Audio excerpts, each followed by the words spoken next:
Berjumpa lagi dengan saya, Surjandi, bersama Trouble Free Learning. Saya akan melanjutkan analisa tentang teknik bivariat analisis untuk tembus Scopus. Part 2, penulisan artikel.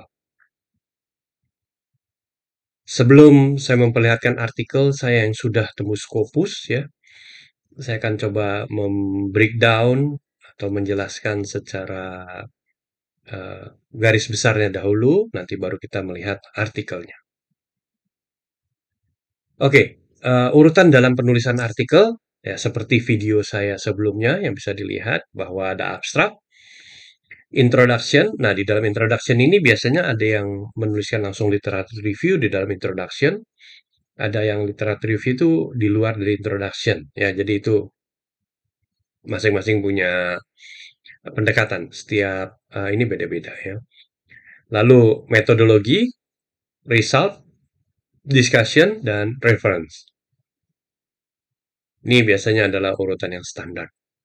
Nah, ini saya akan membahas tentang topik yang sudah berhasil menggunakan bivariat dan sudah tembus Scopus dengan judul Technology Risk in Financial Technology at Online Transportation System. Ya, eh, pada topik ini sebenarnya nanti saya akan melihat eh, bivariate atau dua variabel ya hubungannya bagaimana.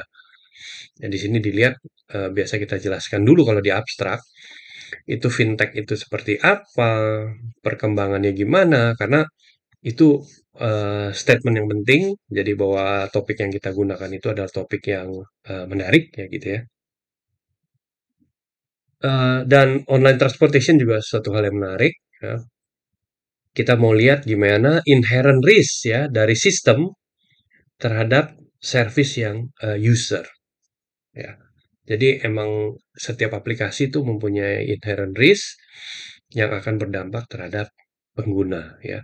Nah, untuk melihat ini kita menggunakan correlation bivariate ya. Tekniknya itu bivariate di antara inherent risk factor dengan user feel ya from uh, various aspek ya, dari beberapa aspek ya. Apakah inherent risk itu mempengaruhi penggunaan fintech ya khususnya untuk online transportation. Nah, ini kita menggunakan teknik bivariate, descriptive analysis, dan ditemukan 26 korelasi. Ya, ini abstrak itu briefnya dari kita punya artikel dahulu, ya.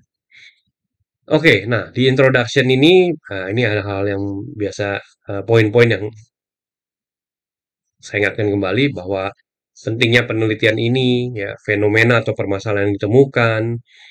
Terus kita sebutin penelitian sebelumnya, 5 sampai 10 artikel gitu ya.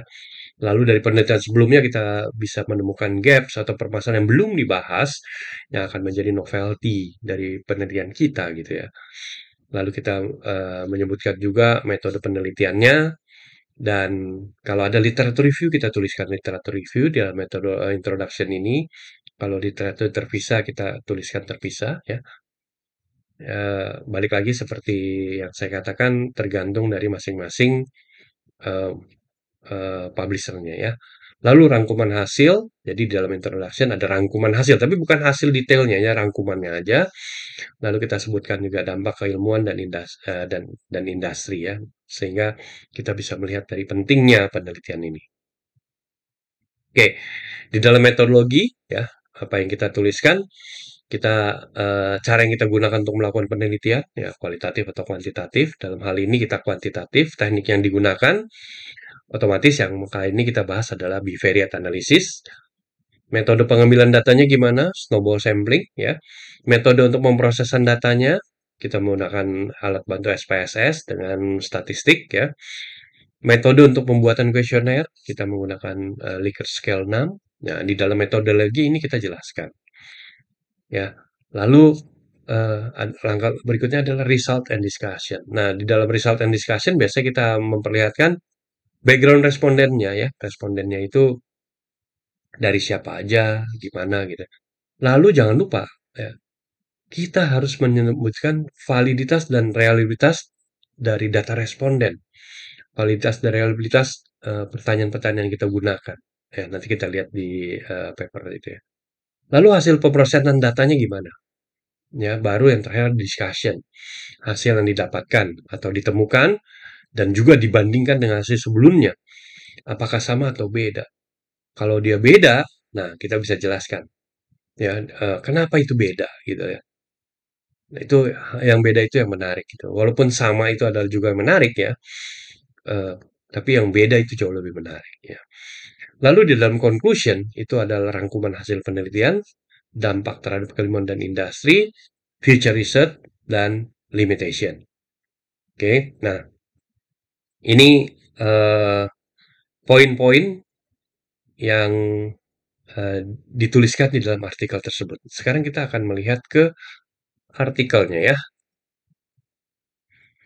Oke, nah ini tadi yang saya bilang ini adalah di abstraknya, ya, lalu di introduction ya kita lihat pentingnya and so on ya kita tulis di sini juga tuh problem yang ditemukan, lalu penelitian sebelumnya kita sebutkan juga teknik yang kita gunakan untuk memproses data ini gitu ya.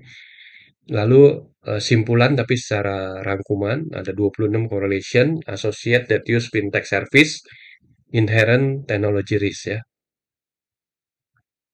Oke, lalu di sini ada literatur review. Ini kebetulan yang ini literatur review terpisah, tapi ada yang literatur review jadi satu, ya nggak masalah. Lalu method dan data karakteristik. Nah, itu metode kita ada yang oke membolehkan data karakteristik ini atau background responden ini dalam metode. Ada yang minta dipindahkan ke bab 4 ya. Jadi tergantung. Ini kebetulan boleh. Dan ini kita sebutin background respondennya seperti apa, occupation, GPA ya, total responden 200. Nah, lalu kita akan masuk validitas data ya kita lakukan tes ya seperti yang kemarin kita sudah lihat di SPSS gimana kita ngetes datanya ya. Nah, CITC itu kita lihat berapa nilainya, lalu kita bandingkan dengan Airtable ya. Kalau dia lebih besar dari Airtable maka dia valid. Ya, ini setiap indikator yang kita gunakan. Yang kalau invalid gimana ya kita buang, kita nggak pakai ya di dalam proses selanjutnya. Ya, nah ini dia. Eh, lalu reliabilitas tes ya. Reliabilitas itu kita lihat dari sini ya. Kemarin kan kita bisa lihat analyze eh, apa reliability ya, lalu reliability analysis ya. Nah, di sini make sure semuanya reliable ya. Setelah reliable, ya ini ada 22, lihat hasilnya semua reliable, from alpha if item deleted ya. Lalu ini adalah result. Nah, result ini kita lihat nih. Ini hubungan antara RA1 dengan D1. Dengan D2, D3, D4, D5. NS itu not significant. Jadi nggak ada korelasinya. Ya. Begitu juga RA2 ya terhadap D1 sampai D5. Namun di RA3 ini ditemukan bahwa RA3 itu berkorelasi dengan D1 sebesar berapa? 16,9%. Ya. RA4 berkorelasi dengan D1 itu sebesar 18,6%. RA6 nah, itu bahkan ada RA6 dengan D3 itu pengaruhnya signifikan tapi pengaruhnya minus ya. Dia terbalik jadinya. Makin besar RA6 tapi D3-nya makin kecil ya, sebesar 13,9% gitu. Nah, ya ini semuanya ditampilkan ininya apa aja, lalu kita jelaskan correlation result explanation. Nah, ini dia nih. It can be jadi bisa dilihat bagaimana kita kenapa hal itu terjadi ya, dijelaskan di sini. Contohnya seperti yang B1 ini, it can be interpret that is believed that user of payment service with fintech have a low risk. Ya, jadi eh iya pengguna itu eh, mereka udah aware, mereka tahu gitu ya. Jadi mereka merasa resikonya rendah. Nah, ini adalah yang mungkin ada sedikit penekanan bahwa dari result ini yang penting adalah discussion ini. Ya, jangan sampai discussion ini itu sedikit diskusinya, karena jantungnya dari penelitian kita itu adalah di discussion ini. Ya, ini bisa dilihat semua discussionnya. Ya, kita nemukan mana yang sama, mana yang tidak. Ya, oke. Discussion. Jadi dari hasil itu discussionnya kita bisa lihat yang mana yang sama, mana yang enggak, dan kenapa. Ya. Nah, dan terakhir adalah konklusi. Ya, ini konklusinya. Oke. Ya, mungkin dari eh, hal ini saya sudah menjelaskan bagaimana paper itu dibuat dari hasil perhitungan bivariate analysis. Mudah-mudahan bermanfaat. Thank you. Terima kasih sudah bersama Trouble Free Learning. See you in next session ya.